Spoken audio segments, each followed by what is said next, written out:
విశాఖపట్నంలో గల railway new కాలనీలోని శ్రీ షిరిడి సాయిబాబా ధ్యాన మందిరంలో అన్నీ ప్రత్యేకతలే.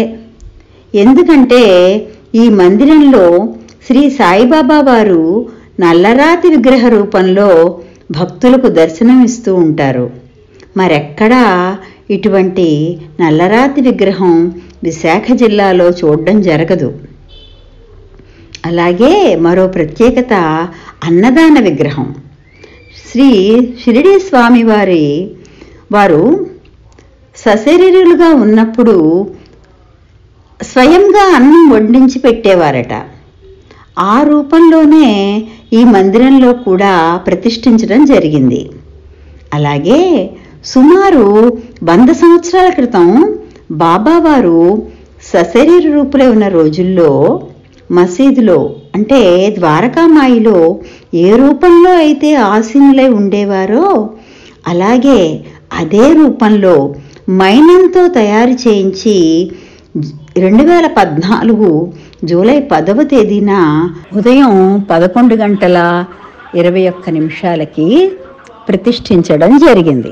మొట్టమొదటిసారిగా విశాఖ జిల్లాలోనే కాదు ఆంధ్రప్రదేశ్లోనే మరెక్కడా లేని విధంగా ఈ మందిరంలో సాయినాథుని విగ్రహాన్ని స్థాపించడం జరిగింది. శ్రీ సాయిబాబా వారి నిజరూపాన్ని చూసిన భక్తులు భక్తితో స్వామిని దర్శించి తన్మయత్వం చెందుతున్నారు. కోరిన కోరికలు తీర్చే బాబాగా శ్రీ షిరిడి సాయి భక్తుల హృదయంలో కొలువు తీరుతున్నారు. ఇప్పుడు మీరు వెనకాతలు చూస్తున్న విగ్రహం బాబా గారు శరీరంలో ఉన్నప్పుడు షిరిడీలో ద్వారకాలో ఒక రాయి మీద కూర్చున్న వాళ్ళు అండి. దాన్ని దృష్టిలో పెట్టుకుని ఇప్పుడు విశాఖపట్నం మొట్టమొదటిసారిగా మనం ఇక్కడ తయారు చేయడం జరిగింది. మైనవ విగ్రహం అది ఏయూ యూనివర్సిటీ స్టూడెంట్ రవిచంద్ర గారు తయారు చేయడం జరిగింది. ఆ రోజుల్లో 1,50,000 రూపాయలు అయింది. దీనికి భక్తుల సహకారంతో జరిగింది. ఇలాంటి విగ్రహం ప్రజెంట్ చాలా ఉన్నాయి కానీ మేము తయారు చేసినప్పుడు మాత్రం ఈ విగ్రహం ఎక్కడ లేదు. ఇది మైనతో తయారు చేసింది. కానీ ఎక్కడెక్కడో భక్తులు ఈ విగ్రహం చూడడానికి కూడా మూర్తిని చూడడానికి కూడా వస్తూ ఉంటారు. చాలా సంతోషంగా ఉంటుందండి. అలాగే ప్రతిరోజు అన్నదాన కార్యక్రమం కానీ బదిలీ కార్యక్రమం కానీ లక్ష్మణ పల్లకి సేవ కానీ పల్లకి కూడా భక్తులకి ఆ లేడీస్ కూడా అవకాశం కల్పించడం జరిగింది.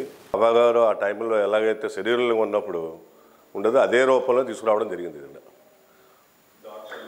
ద్వారకామాయిలో వాళ్ళు ఒక రాయి మీద కూర్చొని ఉండేవాళ్ళు. ఆ రూపం ఇక్కడ తీసుకురావాల్సి వస్తుందన్నమాట. అందుకని అది తయారు చేసి పెట్టడం జరిగింది. చాలామంది కూడా చాలా ఇదిగా ఉంటుంది అన్నమాట. చాలా బాగా చూస్తారు. అందరూ చూడడానికి వస్తూ ఉంటారు. మనిషిని చూసినట్టుగా స్వామివారిని ఎలాగైతే ఉండేవాళ్ళు అలాగా ఈ స్వామివారు చూసిన వెంటనే అలాగే అనిపిస్తారు అన్నమాట. ప్రతి ఒక్కరు చూడడానికి అవకాశం కల్పిస్తుంది అన్నమాట.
వైజాగ్ విజన్ ఛానల్ ని సబ్స్క్రైబ్ చేసుకోండి. మా ఛానల్ అందిస్తున్న జాతీయ అంతర్జాతీయ స్థాయి వార్తా విశేషాలు నోటిఫికేషన్స్ కోసం ఇక్కడ కనిపిస్తున్న బెల్ ఐకాన్ ని క్లిక్ చేయండి.